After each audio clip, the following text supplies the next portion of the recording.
Alors un moulin portable qui moud assez fin pour l'espresso, pour le café filtre et qui fonctionne avec une batterie, est-ce que c'est vraiment possible ou est-ce que c'est seulement un coup marketing? J'ai testé l'Autinfino ici pendant plusieurs semaines et vous allez voir, il y a quelques surprises. Salut à tous, moi c'est Colin, bienvenue sur Café Lista. Ici on parle café, espresso, test indépendant de machines et de moulins sans langue de bois. Aujourd'hui on s'attaque à l'Autin Nano, le moulin portable électrique qu'on peut recharger par USB. Un moulin qui promet de transformer notre café setup nomade. Petite précision quand même importante ici, Autin m'a envoyé cette machine pour que je la teste, mais mon avis reste complètement indépendant. Sur Café Lista, vous le savez, le contenu n'est jamais sponsorisé. Même quand on me prête ou quand on me donne une machine, je garde ma totale liberté d'avis. Et si d'ailleurs ce moulin vous intéresse, je vous mettrai juste en dessous des liens qui seront affiliés. Si vous l'achetez, on touche une petite commission et ça nous aide à poursuivre notre travail. Merci beaucoup. Alors on va commencer par le design. Et là franchement, Autin garde sa ligne, c'est que c'est toujours excellent. Dans mon test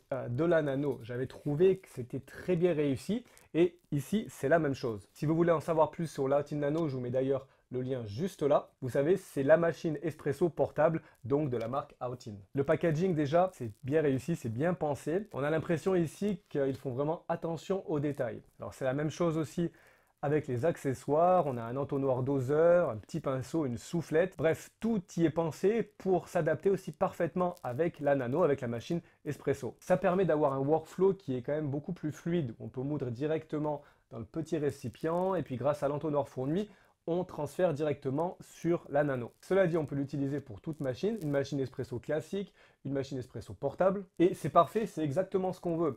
Parce qu'avec les petites machines en général portables comme ça, nomades, c'est souvent un des problèmes, c'est-à-dire que les micro-étapes qui vont rendre l'extraction un peu longue, un peu fastidieuse. La finition, ça reste solide, on est à 690 grammes et on sent quand même la qualité sur les matériaux. Mais évidemment, ça reste donc un moulin qu'on peut emporter ou pas, mais il faut quand même accepter un certain compromis entre poids et le fait qu'il soit assez compact. Donc on peut l'emporter avec nous facilement, mais en randonnée, c'est peut-être pas forcément le truc le plus simple à avoir. On va voir maintenant la batterie et les performances générales. Alors au niveau batterie, on est sur du 1000 mAh avec une charge assez rapide, environ 1 heure, un petit peu plus. Autin annonce qu'on peut faire 18 shots d'espresso une fois qu'elle est chargée. Dans mes tests, moi j'arrive plutôt à 15, 16, mais ce qui est déjà très honnête. Donc ça nous donne quand même une bonne durée de vie. Pour la mouture, alors là par contre, comptez environ 2 minutes pour un espresso, pour que la machine ait le temps de moudre complètement. 2 minutes, bah oui, c'est un peu long. C'est sûr que c'est le prix à payer ici pour un broyage de qualité et sans forcer sur le moteur. Et ça, on va le voir parce que c'est important. Avec un moulin manuel, vous pouvez compter entre 20 à 30 secondes, un petit peu plus, ça dépend de la force que vous mettez. Et avec un moulin espresso classique, compter 10-15 secondes pour une mouture complète. Donc oui, c'est un peu plus long. Au niveau sonore, alors là par contre, c'est le bon point, c'est que c'est très silencieux. On est à moins de 60 décibels, beaucoup plus silencieux que des moulins traditionnels.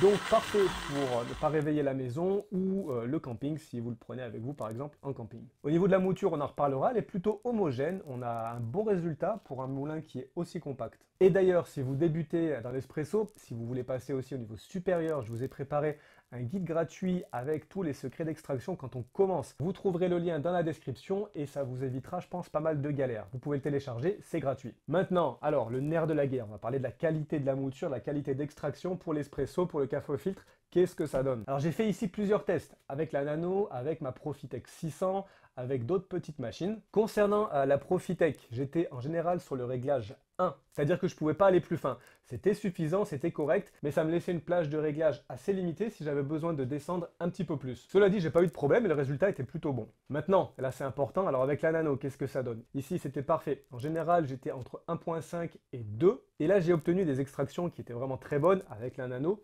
Le débit est bon, on a la créma qui est présente, une extraction qui est équilibrée, et donc une plage de réglage un petit peu plus grande. J'ai fait aussi d'autres tests avec une Dedica, avec la DeLonghi ECP. Pareil, là aussi on a de très bons résultats. L'Afino trouve donc, je trouve, sa place vraiment avec les machines expresso petit budget ou portable. Maintenant au niveau de l'extraction, 16 grammes de café, on a 35 grammes en sortie, une extraction en un petit peu moins de 30 secondes. On a une belle créma, un équilibre qui est bien respecté. Du côté consistance, grâce au meule conique de 38 mm, et à une vitesse lente, on est à 45 tours minute, on a une mouture qui est assez uniforme, qui est vraiment bien, je trouve. pour un moulin électrique comme ça. Un petit peu de statique, mais ici rien d'anormal, et on est aussi sur quelque chose qui a quasiment pas de rétention. Donc là aussi, c'est vraiment un plus. Et si cette vidéo vous aide jusqu'ici, surtout, n'hésitez pas à aller liker et à vous abonner. Ça va m'aider énormément pour continuer ces tests. J'ai également testé le Fino en méthode filtre avec un Clever Dripper en V60. Les résultats, là aussi, très satisfaisants. Le moulin permet d'obtenir une mouture qui est homogène, qui est donc essentielle pour une extraction équilibrée, là aussi en méthode filtre. On obtient très bon café avec des belles notes aromatiques, ce qui prouve quand même une bonne polyvalence pour ce type de moulin, pour le Fino. Il se débrouille aussi très bien si on veut aller au-delà de l'espresso. Du côté entretien, là aussi c'est bien pensé, hein, les meules s'enlèvent assez facilement pour le nettoyage. On a une petite clé qui est fournie, on a une petite soufflette comme je l'ai mentionné là aussi pour nettoyer les meules rapidement. C'est pratique, le reste se nettoie aussi vraiment vite. Au niveau de l'usure, alors Aotin annonce 100 kg de café avant une usure significative. Pour un usage normal à la maison ou nomade, ça représente là, des années, donc pour ça, il n'y a vraiment pas de souci. Donc l'entretien, un bon point. Maintenant, il y a quand même 2 points d'interrogation ici et je vais vous les soumettre, voir ce que vous pensez. N'hésitez pas à aller me dire ça dans les commentaires. La première question, la durée de vie de la batterie. La batterie n'est pas remplaçable. C'est ici un problème, pas forcément avec le Fino, mais avec tous les appareils qui ont des batteries non remplaçables. Qu'est-ce qui se passe au bout de plusieurs années quand la batterie va commencer à faiblir? La deuxième question maintenant, la plage de réglage. On a 28 crans possibles, de l'espresso jusqu'au café filtre, French press, cafetière à piston. C'est très bien, mais si vous voulez affiner votre espresso, vraiment travailler, devenir barista maison, ça peut être un petit peu limitant. On est ici sur un système à cran, pas stepless, mais franchement, pour la grande majorité des utilisateurs, c'est très suffisant. Mais ça nous emmène à la question suivante. Pour qui est fait le Fino? Déjà, avec la machine espresso d'Aotin, la Nano, c'est un combo parfait. On a ici un setup espresso complet qui est portable, qui est de qualité, qui fonctionne pour le voyage, pour le camping, pour le bureau, pour la maison aussi. Comme je vous l'ai dit, ça permet aussi de passer sur d'autres types d'extraction, d'autres types de café. Si vous voulez vous essayer cafetière filtre, aux méthodes douces par exemple, c'est aussi très bien. Ensuite, avec une machine espresso petit budget, type Dedica, DeLonghi ECP, on a là aussi un excellent combo. En termes de mobilité, alors ça fonctionne très bien.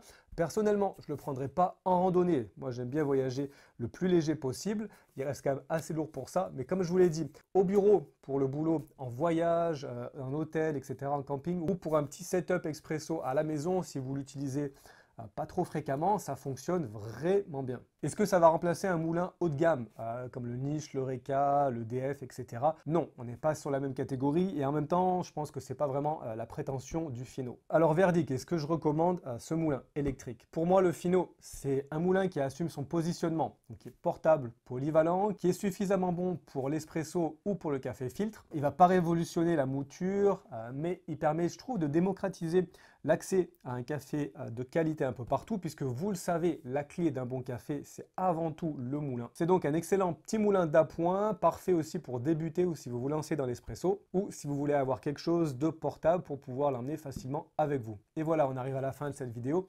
N'oubliez pas de vous abonner pour ne rien rater sur nos prochaines nouveautés, nos prochaines sorties. Et d'ailleurs, je suis curieux, comment l'utiliseriez-vous, le Fino? Dites-moi ça en commentaire, dites-moi ce que vous pensez de cette petite machine. Comme d'habitude, moi je vous dis à très bientôt. Je vous revois la semaine prochaine. Ciao!